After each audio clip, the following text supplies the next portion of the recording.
चलो। जय श्री राधे राधे। आइए ममता मिश्रा के यूट्यूब चैनल पे सभी दोस्तों, सभी मित्रों को मेरा दिल से स्वागत है। आइए एक बहुत सुंदर, बहुत प्यारी से गाली गीत सुनते हैं। अगर गाना अच्छा लगे, वीडियो अच्छा लगे तो कमेंट करके जरूर बताना। जय श्री राधे। चला भरी लाई पानी गगरिया में, चला भरी लाई पानी गगरिया में, चला भरी लाई पानी गगरिया में, चला भरी लाई। अरे समधी कै बहिनी ऐसा बहुरानी, तन क्यों न लाजानी, समधी कै बहिनी ऐसा बहुरानी, तन क्यों न लाजान।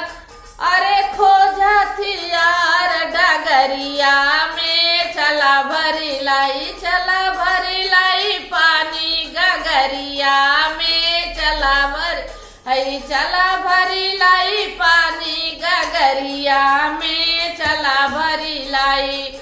अरे दुल्हे के बहिनी ऐसा बहुरानी, तन क्यों न लाजानी, दुल्हे के बहिनी ऐसा बहुरानी, तन क्यों न लाजा।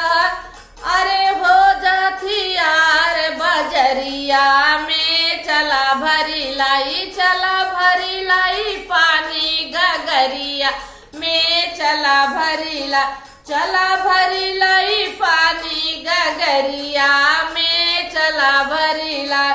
अगुआ के बहिनी ऐसा बहुरानी, तन क्यों न लाजानी, अगुआ के बहिनी ऐसा बहुरानी, तन क्यों न लाजा।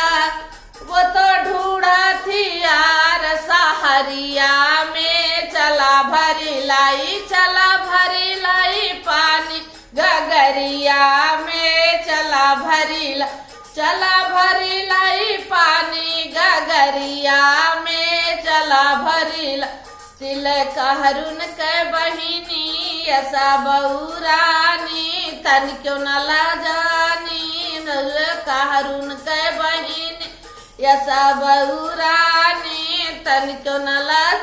वो तो खोजा थी यार नगरिया में, चला भरी लाई नीर गगरिया में, चला भरी लाई पानी गगरिया में, चला भरी लाई पानी गगरिया में, भरी लाई।